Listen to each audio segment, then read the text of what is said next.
অভিনয় শিখতে চাইছেন কিন্তু কোথায় শিখবেন সেটা বুঝে উঠতে পারছেন না, তাদের জন্য বলবো যে অবশ্যই আমাদের YouTube channel Shubhankar Das new star entertainment এবং অ্যাক্টিং মাই লাইফ এই চ্যানেলগুলোকে তোমরা ফলো করো এবং সেগুলো থেকে বিস্তারিত দেখে নাও।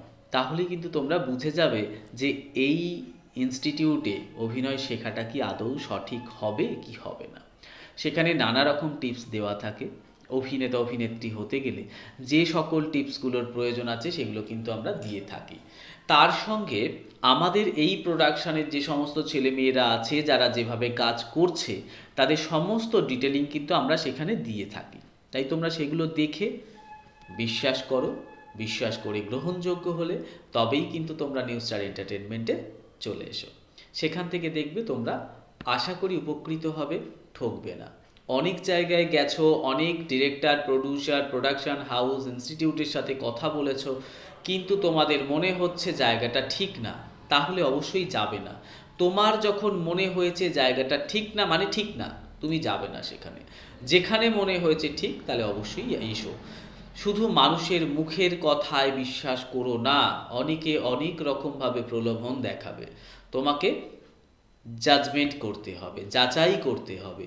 যদি এই গুণটা তোমার মধ্যে না থাকে তাহলে তো এমনিই তুমি অভিনেতা হতে পারবে না। অভিনেতা হতে গেলে তো এই তোমাকে জাজমেন্ট করার ক্ষমতা রাখতে হবে।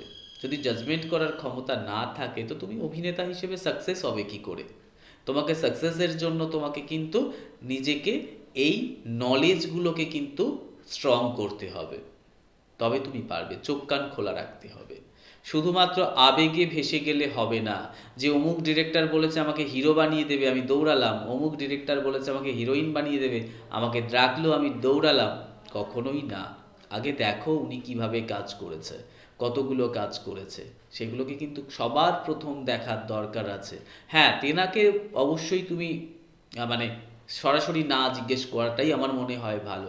তুমি যদি ডাইরেক্ট এসে আমাকে বলো যে আপনি কি আদৌ কোনো ভালো কাজ করেন, আদৌ কি আপনি কাজ করতে পারবেন, আপনি কি সঠিক ব্যক্তি, আপনি চিটিংবাজি করেন না তো, এইগুলো যদি আমাকে কি সরাসরি বলতে পারবে? নিশ্চয়ই পারবে না। তাহলে এই ব্যক্তিটার সঙ্গে কি করবে, কিভাবে জাজমেন্ট করবে? তুমি ইনি কি কাজ করেছে এনার প্রোফাইলগুলো একটু দেখে নাও। নিশ্চয়ই সবারই পেজ আছে, হ্যাঁ, ফেসবুক পেজ আছে, ইনস্টাগ্রাম আছে, ইউটিউব আছে, এত জায়গা আছে এখন সোশ্যাল মিডিয়ায়। সেগুলো দিয়ে সেই ব্যক্তিকে চেক করে নাও, তোমরা বুঝে যাবে ব্যক্তিটি কেমন। তাহলেই তোমরা সেখানে কিন্তু আসতে পারবে, তাহলে তোমাদের ঠকার ভয় থাকবে না। তাহলে এটা কিন্তু একটা পয়েন্ট, তোমরা কিন্তু এই পয়েন্টটাকে খেয়াল করো, তোমাদের তাহলে ঠকতে হবে না। আর অভিনয়, নাচ, গান এগুলো সত্যি কথা বলতে আমাদের সবারই একটা মানে খুব সফট, মানে খুব নরম বলতে পারি আমরা। হ্যাঁ, এত কোমল আমাদের এই সন্তানটি, এদেরকে কিন্তু খুব যত্ন করতে হয়। যত্ন করে তবেই কিন্তু আমরা একটা জায়গায় কিন্তু এদেরকে বড় করতে পারি। তো সেরকমই অভিনয়, নাচ, গান নিয়ে যারা এই জগতের মধ্যে থাকতে চাইছেন, শিল্পকলাটা হ্যাঁ এত সহজ নয়। অনেক তপস্যা করতে হয়, অনেক সাধনা করতে হয়, তবেই কিন্তু একটা জায়গায় পৌঁছানো যায়। তাই লক্ষ্যে পৌঁছানোর জন্য নিজেকে প্রতিটা মুহূর্ত খাটতে হবে। আবেগে ভাসলে হবে না, আজ এলাম কাল আসবো না, এটা করলে হবে না। রেগুলার তোমাকে কিন্তু এর পিছনে লড়াই করতে হবে, যুদ্ধ করতে হবে, সময় দিতে হবে। যাই হোক, আশা করি এই টিপসগুলো তোমাদের কাজে লাগবে।